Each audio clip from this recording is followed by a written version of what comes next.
नमस्कार दोस्तों, आप सभी का मेरे चैनल पर स्वागत है। हर हर महादेव। आज हम एक बहुत ही गूढ़ और गहन विषय पर चर्चा करने जा रहे हैं।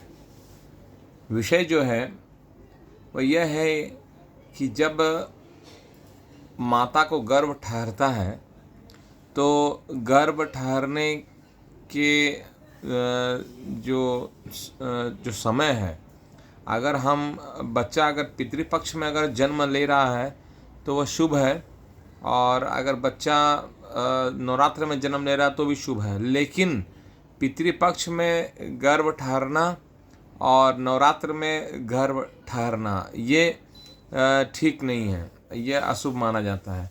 तो आज हम चर्चा करते हैं कि एक स्वस्थ गर्भ में बच्चा लगभग 9 महीने 9 दिन रहता है, और इसके दौरान बच्चा जो है अलग अलग महीने में अलग अलग ग्रह जो अपनी किरणों से गर्भ को प्रभावित करती है।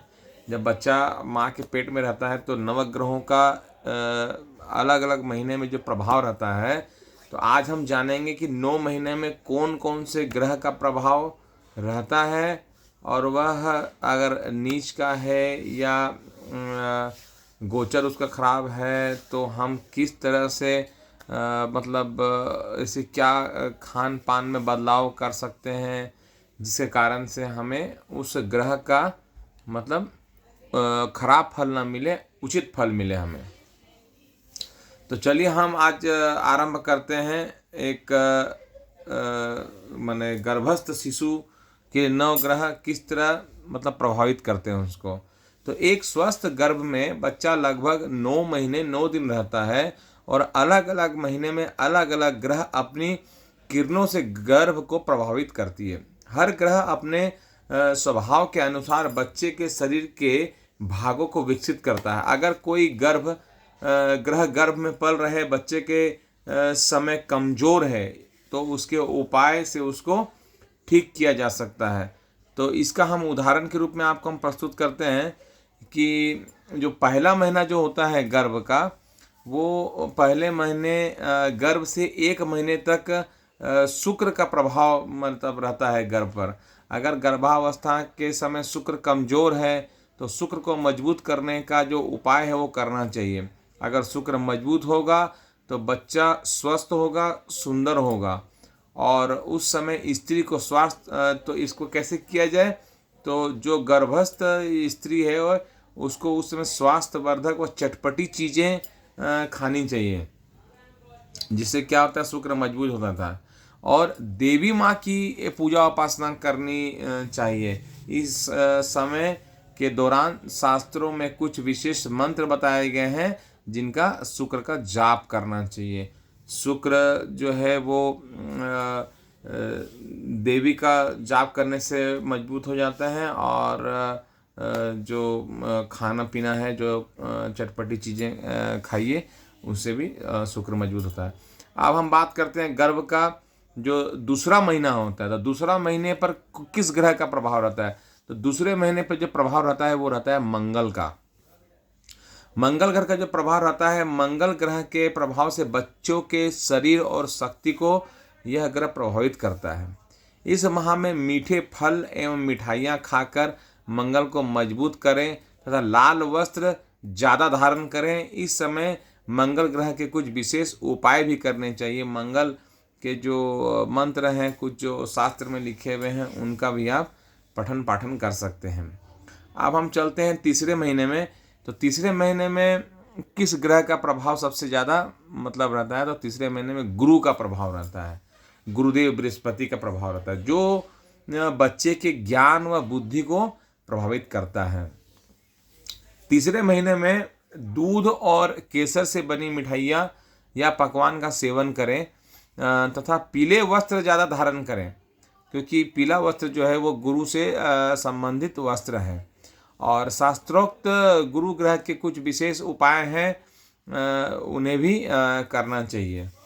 और इसके बाद हम जब चौथे महीने में जब गर्भ पहुंचता है, तो चौथे महीने में भगवान सूर्य नारायण देव का प्रभाव रहता है, जो सभी ग्रहों का जिनको राजा कहा जाता है तो उनका प्रभाव रहता है, तो जो बच्चे के स्वास्थ्य को प्रभावित करता है। इस माह में फलों के रस का सेवन करें तथा महरून मतलब मैरून टाइप का जो कलर होता है, जो सूर्य को जो आप माणिक जो होता है सूर्य का पत्थर, उसका भी देखिएगा कलर जो है मैरून टाइप का रहता है, तो धारण करें। इस समय इस दौरान सूर्य के शास्त्रोक्त उपाय भी आप कर सकते हैं जो शास्त्रों में वर्णित है। 5वें महीने में चंद्र देव का प्रभाव रहता है, जो बच्चे को मन को और माता के साथ संबंध को प्रभावित करता है।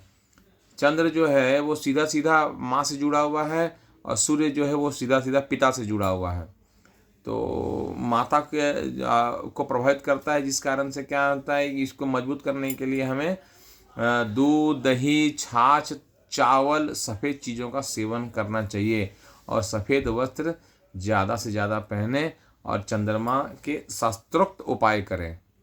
अब हम चलते हैं छठे महीने में। तो छठे महीने में कौन से ग्रह का प्रभाव रहता है गर्भ पर? तो छठे महीने पर प्रभाव रहता है शनि देव का। तो जो बच्चे के कुछ विशेष अंगों को प्रभावित करता है, इस माह में कसेली चीज़ें, कैल्शियम और रसों के सेवन करें तथा आसमानी वस्त्र ज़्यादा धारण करें। इस महीने में शनि ग्रह की कुछ विशेष उपाय जरूर करना चाहिए। अब हम चलते हैं 7वें महीने में। तो 7वें महीने में किस ग्रह का प्रभाव सबसे ज़्यादा रहता है? तो 7वें महीने में सबसे ज़्यादा प्रभाव रहता है बुध ग्रह का, जो बच्चे की बुद्धि को प्रभावित करता है। इस माह में हरी सब्जियां, जूस और फलों का खूब सेवन करें तथा हरे रंग के वस्त्र ज़्यादा से ज़्यादा पहने, क्योंकि बुध को हरा रंग अट्रैक्ट करता है। और कुछ शास्त्र सम्मत बुध ग्रह के उपाय भी इस महीने में करने चाहिए। इस समय के दौरान प्रतिदिन श्री गणेश भगवान को दुर्बा मतलब दूब घास को आप अर्पित कर सकते हैं, और कुछ शास्त्रोक्त उपाय हैं जो बुध ग्रह के, उनको भी आप कर सकते हैं। अब गर्भ जब 8वें महीने पर पहुंचता है तो 8वें महीने पर किसका प्रभाव रहता है? तो 8वें महीने पर चंद्र का प्रभाव ज़्यादा रहता है, जो बच्चे के मन को प्रभावित करता है। इस समय सफ़ेद वस्तुओं का प्रयोग ज़्यादा करें। और 8वें महीने में भी चंद्र का, मतलब इसके पहले भी चंद्र का था, 8वें महीने में भी चंद्र का है, ध्यान दीजिएगा, है ना। और ओम नमः शिवाय का आप मंत्र का जरूर जाप करें,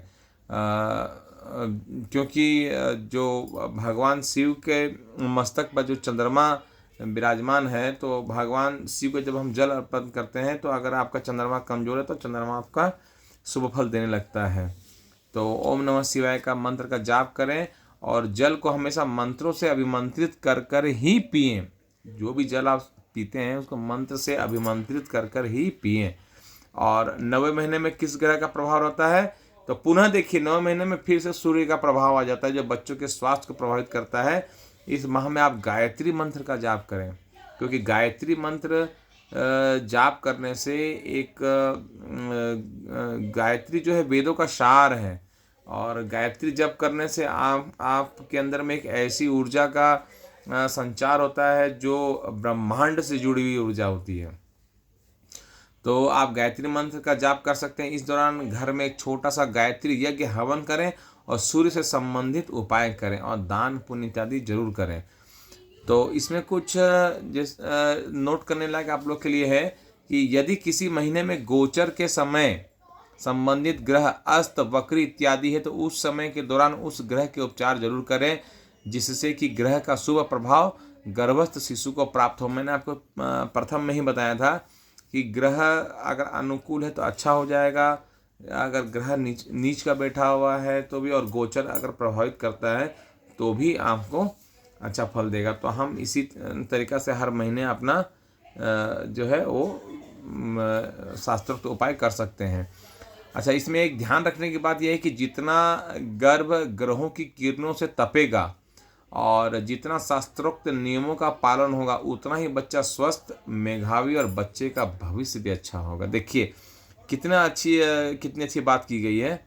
और यदि हम अपने शास्त्र के अनुसार अगर गर्भ को ठहराना और उसके बाद गर्भ का जो पालन पोषण करना और फिर स्वस्थ और गुणवान और मेधावी बच्चे को जन्म देना, हमारे शास्त्र में सब चीज़ उल्लेखित है।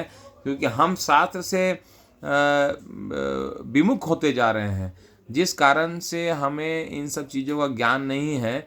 नहीं तो आज की जो युवा पीढ़ी है उनको फुर्सत कहाँ है।